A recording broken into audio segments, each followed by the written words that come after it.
Division. We can see it everywhere, between individuals, countries, and nations. Walls are often made from fear or hate. They protect us when we feel threatened, neglected, or abused. One wall is the Arab-Israeli conflict. This is a documentary about defeating it in a very radical way.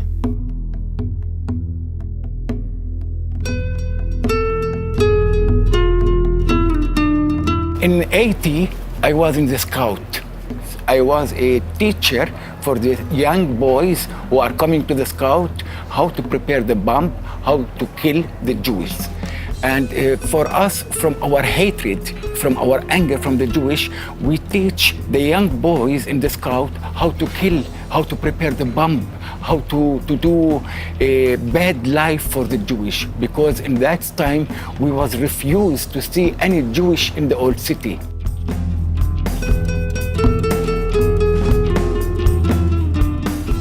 In the time I be very young, I remember a lot of terror attacks. It's happened here in Tel Aviv and in other cities. I remember that all what I think that all the Arabs, it's terrorists. Because of these things and because I see a lot of bad things happen in my country, in my heart, I begin to hate very strong the Arab people.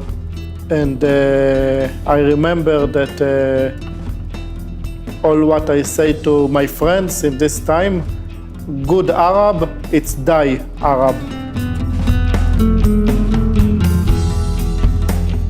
I remember after terror attacks, we go, some group of people just find Arab people and beat them and revenge because all what happened in Israel. I moved to study here, computer programming. The neighbors and everybody were Jewish. That was like the first time that I started to interact with Jewish people. So there was always waves of terrorism in the street. So people were more afraid from the Arabs. So when they ever see me as an Arab, of course they can recognize me as an Arab, so they will be afraid from me, and they would be treating me as a terrorist sometimes, even though I'm not a terrorist.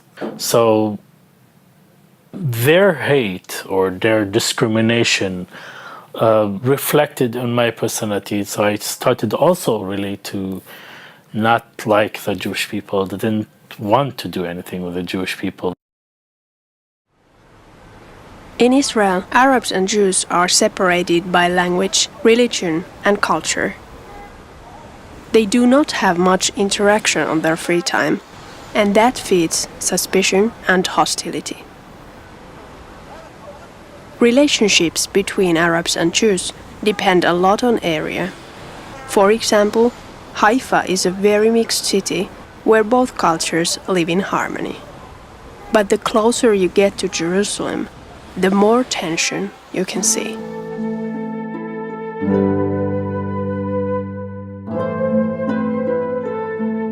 But there are wallbreakers, Jews and Arabs. You can find them on both sides of the checkpoints. For security reasons, those who live under the Palestinian Authority could not speak with us. But we met Christian Arabs and Messianic Jews from Israel. They have found a solution for peace that politicians have not succeeded in.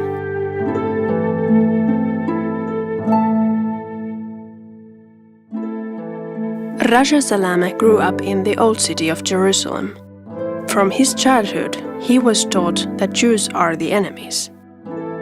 Raja became a drug addict and a father of 6 children.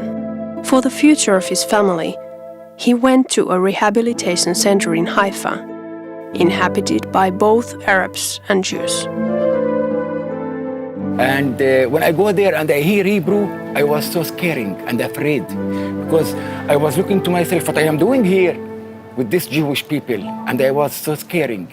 And I remember that I go to the kitchen, I steal a knife, and I keep it with me for a few days because I was afraid that something will happen to me. But there were kind people, and especially one Jewish man who helped Russia a lot. This melted his fear away.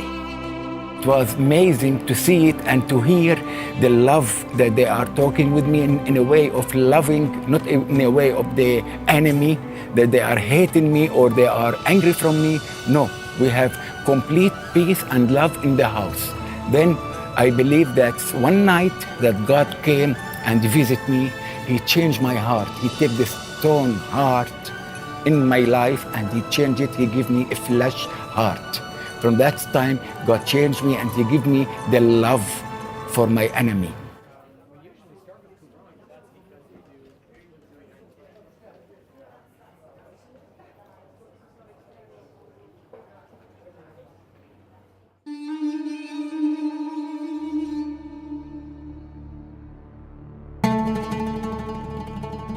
Moti Cohen comes from a very traditional Jewish family from Tel Aviv. He felt hate towards Arabs because of terror attacks in Israel. As a teenager, Moti met Messianic Jews, Jewish people who believe in Jesus. At first, he resisted them, but later on, Jewish scriptures convinced him that Jesus, Yeshua in Hebrew, is the Messiah.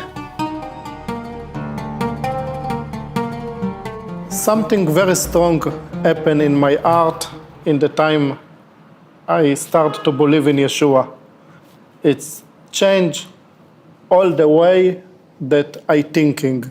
I read in the New Testament something that I not read in any other place, that Yeshua say, pray for your enemies.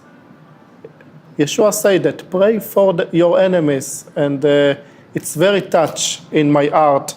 It's not just touch it in my heart, it's changed my heart. And I understand new things. I understand that all the conflict, it's not just because the people, it's a spiritual war. And it's very changed my heart. And now I have a lot of Arab friends. Peter Nassar grew up in an Arab village in the north of Israel. After moving to Tel Aviv, he faced discrimination as an Arab. This resulted in him choosing to live abroad for years. Back then, I also hated half of the world, probably, and hate, bitterness all filled my heart. And as I started to read the Bible and I started to understand that, really, first of all, I'm not Christian.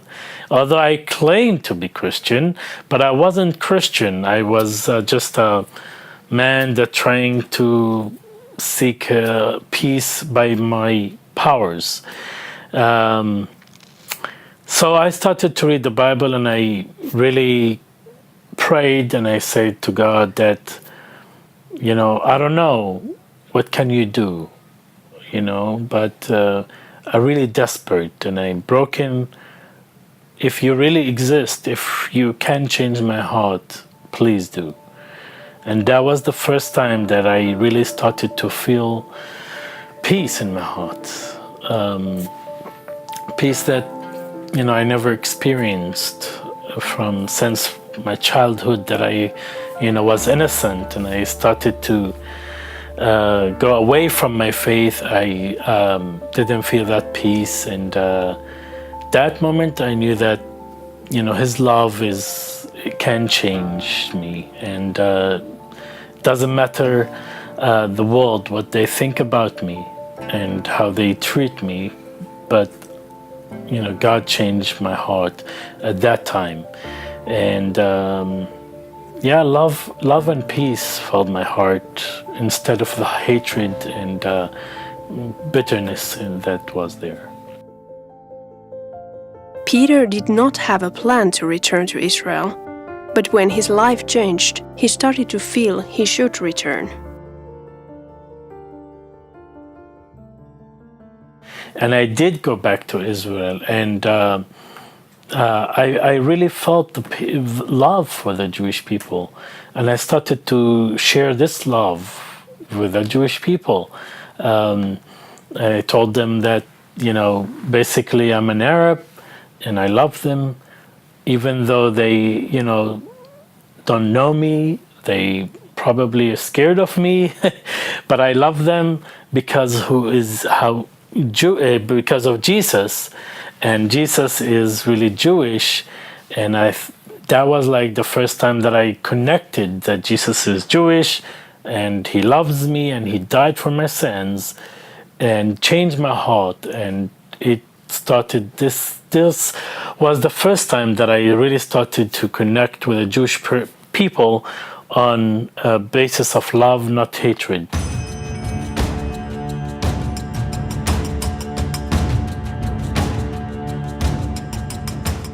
Joel Jelski is a Messianic Jew from Israel. He had a very complicated relationship with Arabs because of bad experiences. When I was in the military, I remember an attack that took place in a village called Itamar, and a family was killed there. An Arab Palestinian person went into their home and killed the family. And I remember sitting in my base. It happened like very near my base. It was a big mess. Everybody was called up. And I remember sitting there that night. Nobody slept that night. We were up all night. And I remember, in a very clear way, my heart that night got filled with so much hatred towards the Arab people. Later on, when Joel was working in a store, 2 Arabs attacked him, and he had to get 21 stitches on his head. After these conflicts, Joel did not want to interact with Arabs, but God called him to be a wallbreaker. And about 3 years ago, the Lord really changed my heart and took my life in a very new and different direction. And so I started looking for opportunities. Where can we really join in with Arabs to see unity within the context of worship and prayer, developing relationship? Joel is working at the House of Prayer in Jerusalem. It is opposite the Temple Mount, a place in the center of the conflict. Just behind it, the younger generation is learning how to hate. I am living in Christian quarter, in the end of Christian quarter, in the beginning of Muslim quarter, and there is a school for the kids, for the small boys and girls, for the Muslim area. I hear them every day what they teach. They teach killing, they teach blood, they teach hatred. In the north of Israel, Arabs and Jews often get along better than in Jerusalem. There is just a lack of communication. That was true for Saleem Shalash, a Christian Arab pastor from Nazareth. He did not hate Jews, but he did not know many either until he went to Bible school. It was historical days for me. We were 12 Arab pastors and 12 Jewish Messianic pastors. It's like the tribe of Israel and disciples of Jesus. And, we were together, lived together, even we have intensive courses that we spend in the hotel, time together. It was really heaven on earth. And, for many years, I didn't know that there is real believers, Jewish believers in the land. When I met them, I felt that we are one family. Several organizations work for peace and unity of Arabs and Jews. Joel and the House of Prayer concentrate on conferences that gather hundreds of young Jews and Arabs to worship God together. And we saw God move in an amazing way. We just saw God deliver young people from bondage, from hatred. We saw people just hungry for more of God, and God really showed up in a very powerful way. Some Arab and Jewish believers even perform reconciliation in their marriages. Peter, an Arab man, has a Jewish wife. They met during an evangelistic outreach of the organization called Jews for Jesus, where both of them are working. So from that time, I started to like this girl, and I didn't think about it much that she's Jewish or not. But later on, after a couple of weeks, we started to date, and then I realized that she's Jewish, and I'm an Arab, and that was for me a step that, okay, I love the Jewish people, but this is another, situation here. Culturally, we're different. Thoughts and how we view the world and stuff like that, it must be different. And it was, even for my parents, a little bit hard that I'm gonna marry a Jewish woman.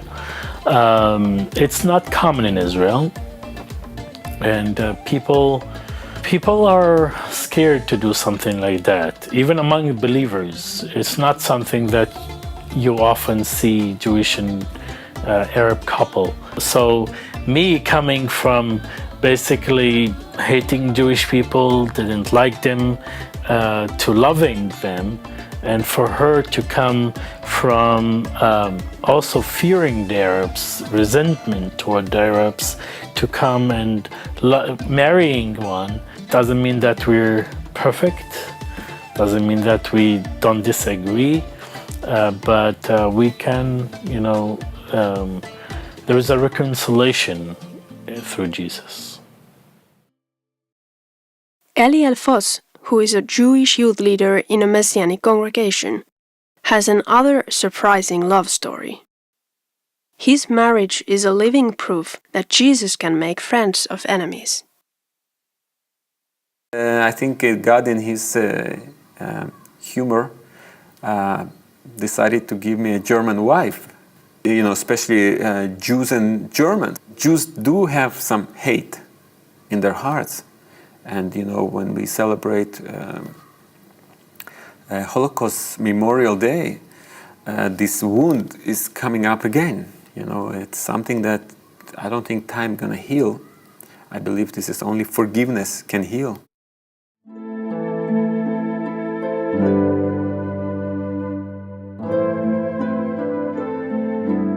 Forgiveness is a crucial tool in breaking down walls, because it does not turn a blind eye to hard situations, nor does it encourage us to hide our hate or fear. Forgiveness means giving them up.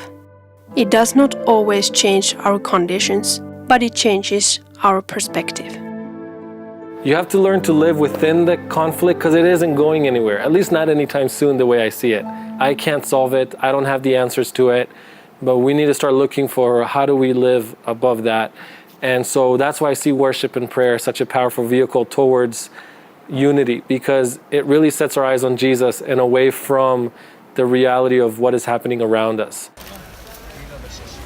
Today, many people face pressure, conflict, and fear in their lives.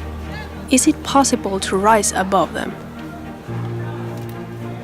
I think we as believers, especially as believers, are not this worldly thinking, or being afraid of something. This is not our way, because God is with us.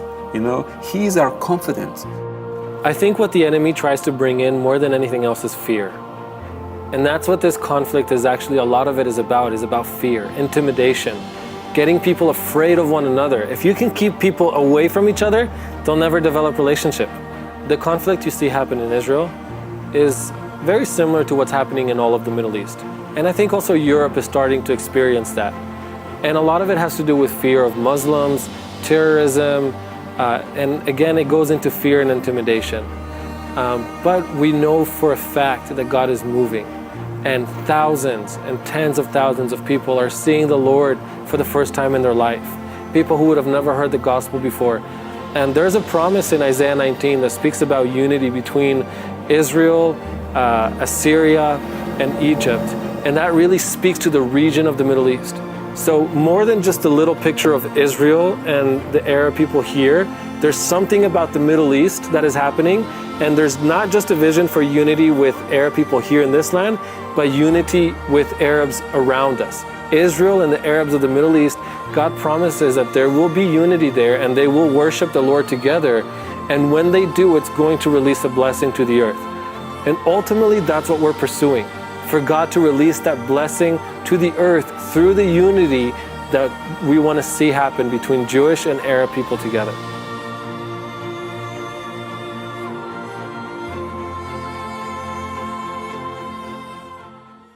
The power of the gospel is reflected in a very unique way when Christian Arabs share the message of Jesus with Jews.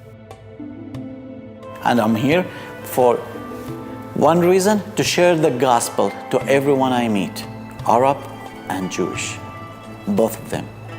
We want to tell them that we love you, Jesus died on the cross for you, and He wants to save you from eternal death to eternal life.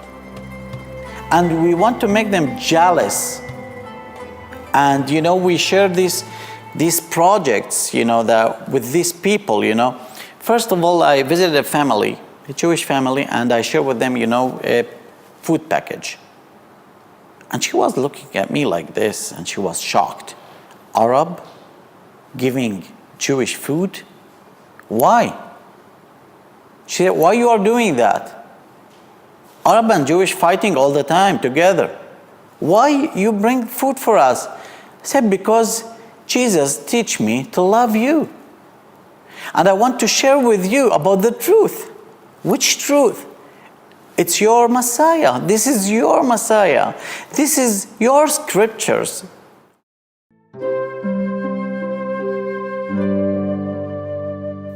One question still remains.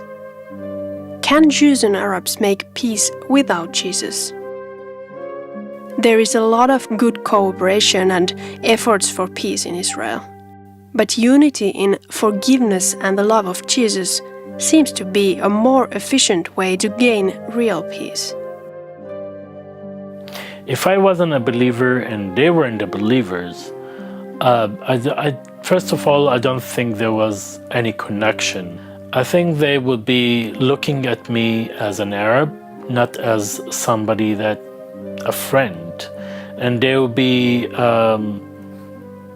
this culture difference, barrier, background. This would be something that, a wall between us. I believe that Jesus broke this wall, as it's written in the Bible. There is no more Greek or Jew, as it says. We all one, and we all brothers and sisters, and that's how they see me. With Yeshua it's different, because if now have a political solution, I know this political solution, it's just on the paper, nothing not happen in the art. But Yeshua, He changed the art. It's not about the paper, it's about the art. Yeah, it's like religious. Religious, it's a lot of time about the paper, but Yeshua wants to do the peace in the art. Because of that, one of His names, it's Prince of Peace, because He come to give the real peace. And this is what I see in the time that I be with Arab believers. I feel the peace. I feel that even if we not understand the languages, even we not agree about everything, but have peace between us. And this is what Yeshua do. Actually, I never talk with the Jewish in the politics side, because if we touch this politics point, we will become angry from each other. So this is why every time I say the politics, it's not for us, because we are not coming to be angry from each other. We are coming to show love. The moment that we show love, we are in quiet and peace. It's so easy to, in a split second, lose the unity, get into arguments. And things blow up, especially if you're talking about a group with so many different people. There's a lot of differences to work through. How we do church life, how we do family life, how we think politically and theologically. And you have to really overcome that. And the only way you can do that is by focusing on where you have common ground through relationship. As you build relationship, you get to know the person and you build trust. And when you build trust, you can start seeing the disagreements and you're not afraid to disagree. And that's very important because we will disagree. Me and my friend, we disagree on issues, but we have enough trust to know that that's not going to break our relationship. And reconciliation is not something that happens once and then you're done. Forgiveness is ongoing and it comes on both sides. You have to do it on both sides. And we have to learn how to continually forgive, allow our hearts to be tender with forgiveness, to turn to the Lord. I mean, you're going to experience moments of bitterness and you're going to start feeling that hatred come back up. There's moments where I start feeling that within my own heart and I have to turn to God and say, God, help me. I'm feeling that bitterness again. I don't want that. Psalm 133 has a very interesting promise. It says there how good and pleasant it is for brothers to dwell together. I really see that there's an anointing when there's unity. There's a breakthrough that happens when there's unity. God is there. So suddenly you become part of big family. And this big family, you don't choose who is in your family, you know, and you realize that suddenly after reconciling to God, there are people that naturally you wouldn't be in contact with them. Naturally, it's not natural, you know, naturally you don't want to be with them. So I believe it's really important that the Christians, we really understand the message of one new man. That on the cross, it says in Ephesians, He died for us. And through Him, through His blood, we are one new man, Jew and Gentile. If Jesus can unify Arabs and Jews and make brothers out of enemies, is there any wall of hate or fear in our lives that He would not be able to break down as well?